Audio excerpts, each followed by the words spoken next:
بسم الله الرحمن الرحيم. السلام عليكم ورحمة الله وبركاته. النهاردة بقى عملنا شوية تفريزات كده. أي نعم، هي مش تفريزات اللي هي أكلات تنفع كده للأسرة كلها، لكن ولادنا بيحبوها كلهم.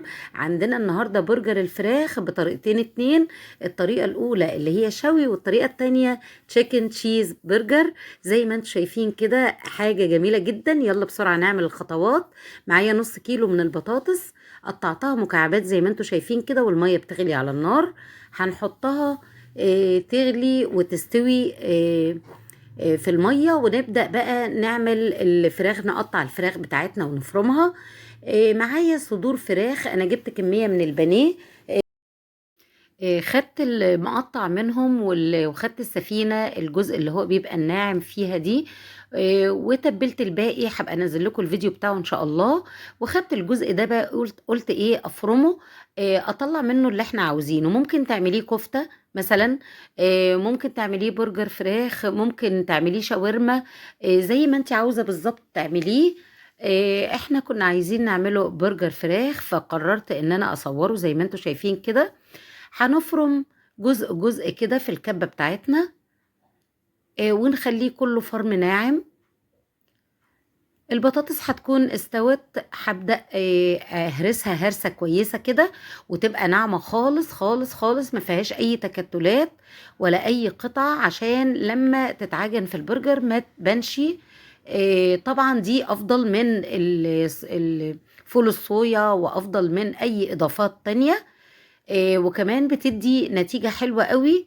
مش الهدف منها ان احنا نكتر خالص، لا، الهدف منها ان احنا نعمل قوام حلو للبرجر، وكمان ما يكشش. هو برجر الفراخ بالطبيعي كمان مش بيكش، لكن دي بتزود الكمية شوية، وكمان بتدي طعم وإضافة حلوة قوي. معانا بقى 3 بيضات على قد الكمية. هي كمية الفراخ كانت كبيرة جدا، حوالي كيلو ونص.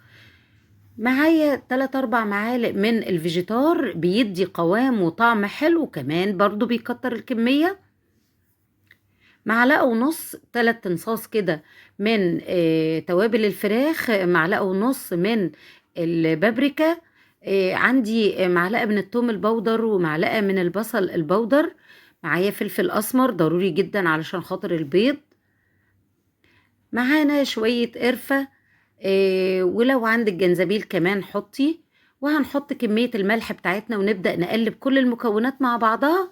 هنحط بقى على الكمية دي كلها باكو كامل من البيكنج باودر.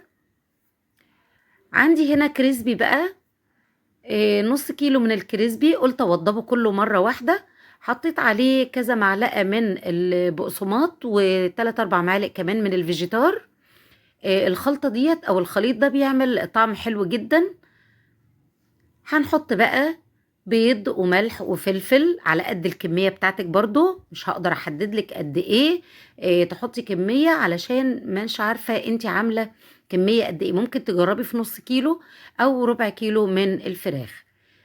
خلاص، احنا حطينا بقى العجينة بتاعتنا، ارتاحت شوية في التلاجة، وهنبدأ بقى نكور فيها كده. هنعملها حوالي 50 جرام يعني.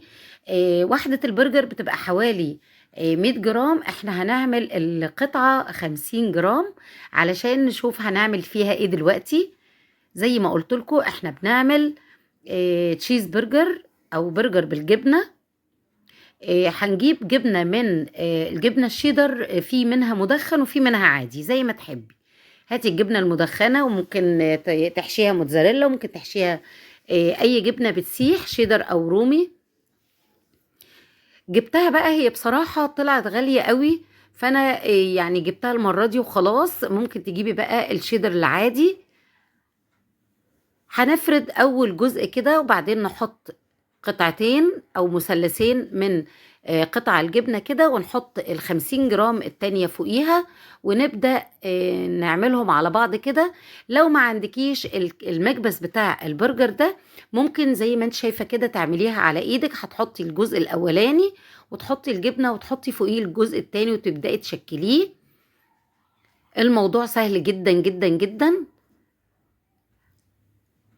لازم نحط كل الكلام اللي احنا عملناه ده في الفريزر علشان يمسك نفسه شوية، ويديني اقدر امسك البرجراية في ايدي.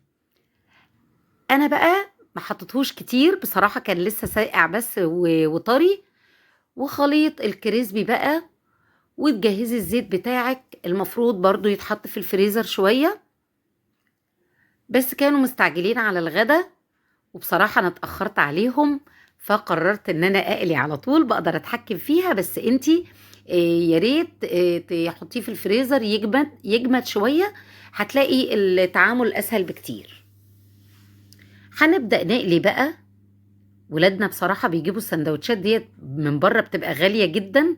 والله نفس الطعم يا جماعة، ويمكن أحلى كمان، وانتي كمان ضامنة النظافة، وضامنة المكونات الحلوة اللي انتي عاملاها، وكمان اقتصادي.